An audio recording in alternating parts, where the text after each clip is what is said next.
اللي هحكيه النهاردة مش إشاعة ومش قصة من خيالي.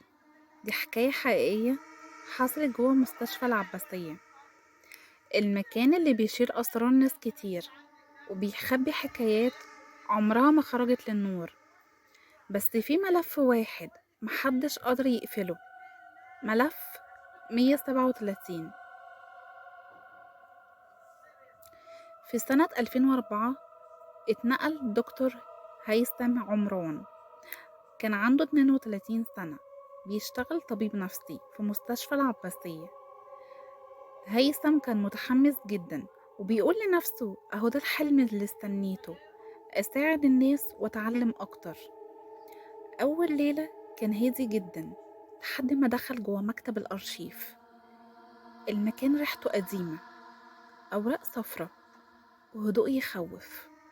وهو بيقلب في الملفات لقى ملف صغير مقطوع الاطراف ومكتوب عليه بخط احمر قديم: المريضة رقم 137 ممنوع الفتح. دكتور هيثم ضحك وقال ايه ده، هو فيلم رعب ولا ايه؟ لكنه فتحه ولقى جوه الملف صورة لمريضة جميلة جدا، كانت في الثلاثينات، اسمها ليلى عادل. دخلت المستشفى سنة 89. مكتوب ان هي كانت بتعاني من اضطراب حاد وهلاوس صوتية.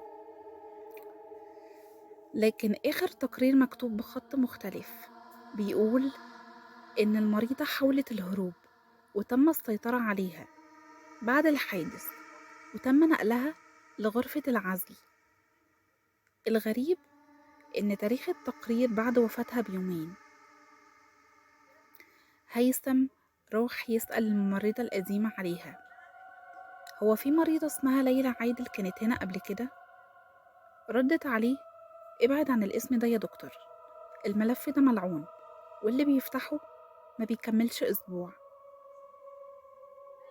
بعد كام يوم بدأ هيثم يلاحظ حاجات غريبة.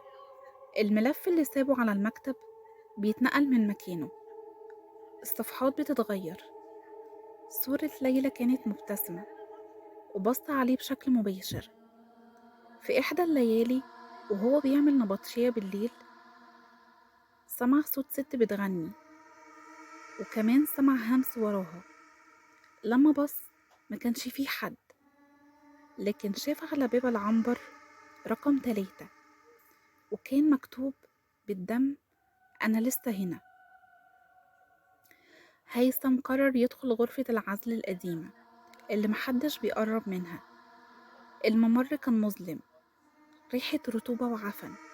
ولما فتح الباب لقى على الحيطة أرقام محفورة بالأظافر: 137 137 137. وفوق السرير ورقة قديمة مكتوب فيها: هم قتلوني عشان كنت عارفة سرهم. رجع المكتب مرعوب وبدأ يدور في السجلات الأصلية. اكتشف إن في فترة التمانينات كان في تجارب سرية على المرضى النفسيين باستخدام أدوية ممنوعة، وليلى كانت شاهدة على موت مريض بسبب التجربة. ولما حاولت تبلغ عنهم الدكتور المشرف قتلها وكتب عليها إن هي انتحرت. ومن بعدها كل دكتور حاول يراجع الملفات حصل له حادثة أو اختفى. هيثم قرر يبلغ الشرطة، لكن قبل ما يلحق